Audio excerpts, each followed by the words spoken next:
अनिल विज जी कई बातें कह जाता है, उनका आंसर देने के लिए कई साल तक सोचना पड़ेगा। अब उनकी बात को मैं बहुत गंभीरता से नहीं लेता। मनोहर लाल जी के साथ भूपेंद्र सिंह हुड्डा हरियाणा राजभवन में पहले मेजोरिटी एमएलए को लेकर पेश हो गए।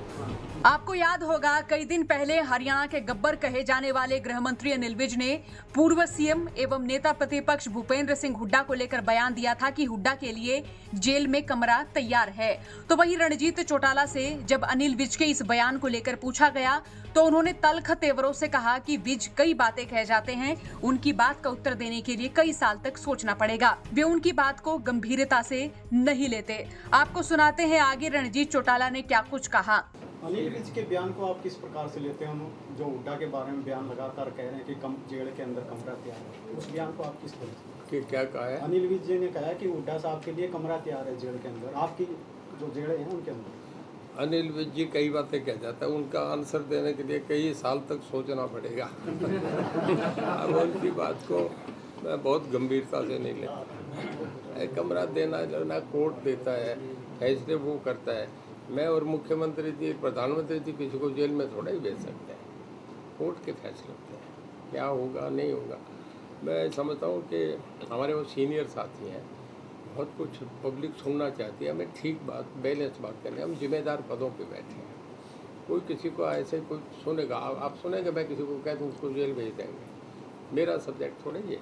दावा तो कांग्रेस वाले भी कर रहे हैं सर सरकार बनाने का। भूपेंद्र सिंह हुड्डा को हालांकि अनिल विज सीधे वार्निंग दे रहे हैं कि उनके लिए मैंने जेल में कमरा तैयार कर रखा है। देखिए ऐसा है, मेरा अपना मानना है। कल एक आदमी मजाक में कह रहा था, कहते जो चुनाव परिणाम आएंगे और उसमें ये होगा, फैसला हो जाएगा कि शैलजा जी को नेता बना दिया और वो धनखड़ जी दिल्ली जा रहे हैं, चंडीगढ़ जा रहे हैं उतरने, उधर कहते हैं ये समाचार आ जाएगा कि मनोहर लाल जी के साथ भूपेंद्र सिंह हुड्डा हरियाणा राजभवन में पहले मेजोरिटी एमएलए को लेकर पेश हो गए।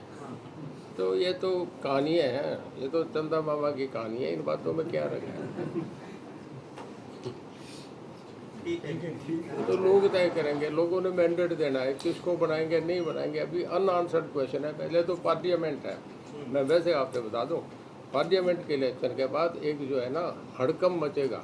जो बॉर्डर लाइन पे खड़ा है ना 20% वोटर जो देखते हैं क्या करेंगे, देखते हैं। अभी पार्लियामेंट देखते हैं, आप में भी कई लोग हैं जो पार्लियामेंट के रिजल्ट का देख रहे हैं कि खबरें उसके बाद चलाएंगे।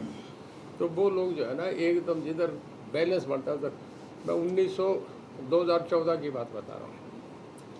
हरियाणा विधानसभा में बीजेपी के 4 एमएलए थे, केवल 4। और जब लोकसभा के रिजल्ट आए उसके 4 महीने बाद जब विधानसभा के चुनाव 4 से 47 चली गई। तो यूँ छूटअप होता है, मैसेज आता है। पार्लियामेंट के बाद लोग स्टेबिलिटी के वोट देंगे, 5 साल चलने वाली सरकार के वोट देंगे। तो अभी जो है ये बातें, तो अब कांग्रेस का राजस्थान में जाके कांग्रेस जीतेगी। पर जब ये आपस की इन फाइटिंग सचिन पायलट की, गहलोत साहब की दिखी, इस सारे बंटाधार हो गया। अब सारा आपका टीवी मीडिया कल ओपिनियन पोल बता रहा था 119 और 20 सीटें कांग्रेस की बता रहे हैं, वो 65-67 पे बता रहे हैं। हरियाणा में तो कांग्रेस का पूरा महाभारत है। राजस्थान में तो सर बीजेपी ने भी जाकर के वो कौन से मामा थे महाभारत में? शकुनी मामा यहाँ बड़े बैठे हैं। आपको याद होगा कैबिनेट मंत्री रणजीत चौटाला प्रदेश के पूर्व सीएम भूपेंद्र हुड्डा को उनके खास मित्र बताते हैं। वो अपने कई बयानों में कहते दिखते हैं कि हुड्डा से रोजाना बात भी होती है। चुनाव के परिणाम से पहले भी भूपेंद्र हुड्डा ने अग्रिम बधाई दे दी थी और कहा था कि हमें अच्छे आदमियों की जरूरत है, लेकिन मैंने कांग्रेस में जाने से मना कर दिया था। हुड्डा भले ही मेरे मित्र हों, लेकिन कांग्रेस ने मुझे प्रयोग किया। हुड्डा की दोस्ती भी मुझे कांग्रेस छोड़ने से नहीं बचा पाई। इसके साथ ही अनिल विज की टिप्पणी पर रणजीत चौटाला का जवाब भी उनकी दोस्ती की गवाही देता नजर आ रहा है। बहरहाल आपका इस पूरे मामले पर क्या सोचना है, कमेंट बॉक्स में राय लिखिएगा। हरियाणा तक के लिए हिसार से खबर भेजिए संवाददाता प्रवीण ने।